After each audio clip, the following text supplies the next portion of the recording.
Later this evening, we can pause to remember the tragedy of innocent souls, 15 innocent Australians who were slaughtered on Bondi Beach, that we pay tribute to them in memory of how our nation changed in that moment at 7:01 p.m. And I would encourage all Australians this evening to pause and to reflect and to acknowledge what has been thrust upon this nation and what we must do to fix it. And that is what we as a nation have tried to do and as a parliament over the last couple of days. And the National Party did that in good faith.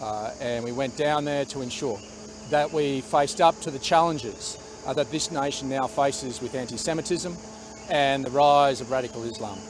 That is what we are charged with the responsibility of doing.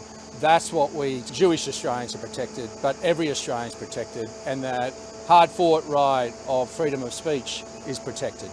That's the responsibility as legislators that we have and that we've undertaken.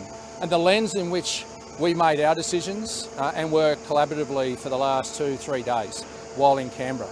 This was a rush process. We are talking about national security matters with complex legislation that should be scrutinised and understood before we're forced to vote on it. That was the disappointing fact of it, that we were prepared to come back to Parliament before Christmas to make a determination, even on the migration piece, that we supported. We believe that the Immigration Minister should have more powers to send people home, to deport those who come to this country, who are here as guests and then perpetrate and spew hate. They should be sent home. We supported that, and that could have been put in place before Christmas, and we could have started the process with the government in making sure that we got the other pieces of this legislation, particularly around hate speech and those organisations that espouse it, to be able to make sure that the free speech of Australians that has been hard fought is protected.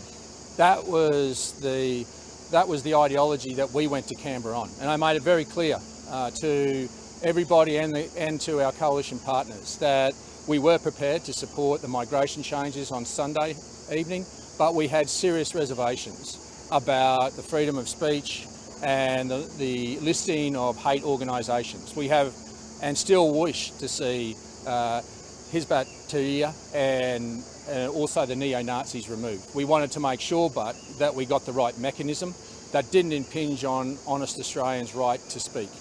That was the fine balance, and that was where our challenge was. And so on Sunday I made that very clear to our coalition partners that my party room had made a determination on Sunday that we could only support the migration elements of this bill.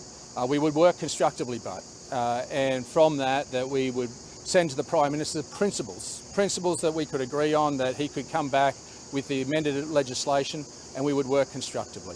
We did that on Monday and through on Tuesday, in fact getting and securing many amendments, but we were actually asked to get to a position as the bill was being put into the Parliament.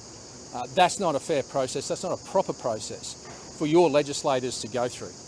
We made it clear, and we made every effort to ensure that we could get both bills through, and we weren't far off, but we just didn't have that comfort and we ran out of time. And we made it clear, and I had continually had conversation with Susan Lee to bring her along and understand our position and the sovereignty of our room, in that the process needed to respect both rooms, and that if required a joint party room or a shadow cabinet be reconvened. But the reality was our room was working to it, but on Tuesday we got to that position just around lunchtime that we didn't have enough confidence and we would not support it. Now, I told Susan Lee and made it very clear to her that we were in a position that our party room would vote against it, and that means I would vote against it. If my party room gets to a determination, I would vote against it. She asked, out of respect, that we had amendments, if we could put those amendments, and if they were failed, then consider voting a different way. I, out of respect to her, went back to our room and we started drafting amendments. Unfortunately, the House of Representatives vote came on, and out of respect to her, our shadow ministry did not vote and actually abstained from that vote until we were able to put our amendments that could only come up in the Senate. And we stuck to our word. Those amendments were put up in the Senate. They are actually lost in the Senate, and therefore our 3 senators who are in shadow cabinet and Our other senator in the National Party, Matt Canavan, voted against that as the will of the National Party party room, as was our direction to them.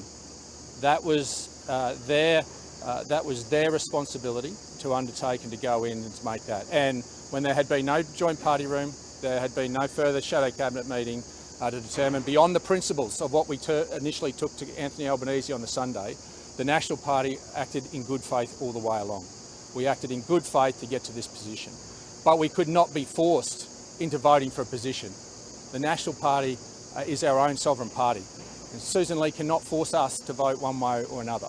And when we have not breached any process, any procedure of the coalition, we've been respectful for then to get to a position where 3 of our senators who are in shadow cabinet spots are being asked to resign on Wednesday morning. I sent those 3 letters that our senators prepared, along with a 4th letter on Wednesday morning to Susan Lee.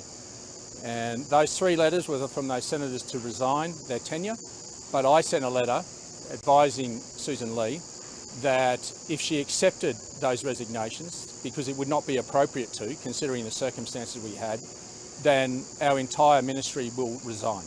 We're not offering a resignation for her to accept or not.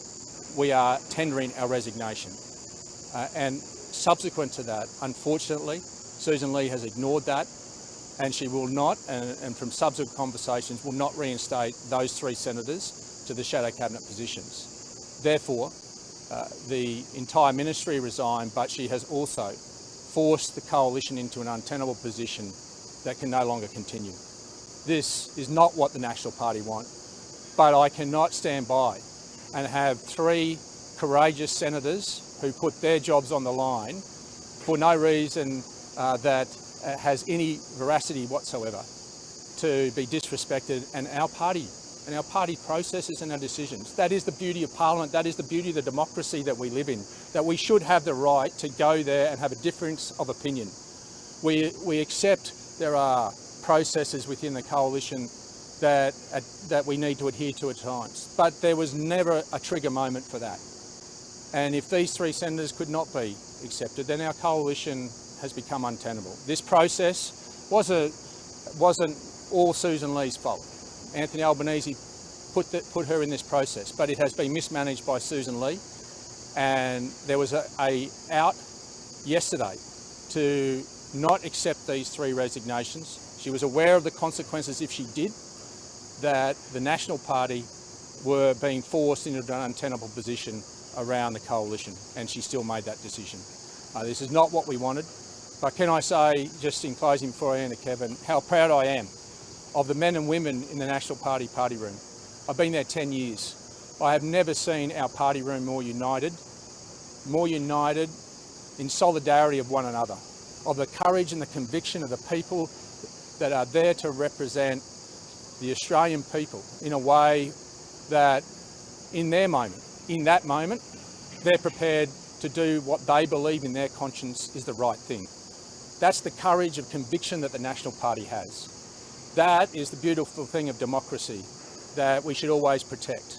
And this is the most disappointing moment that we had to get to, but unfortunately we find ourselves in it.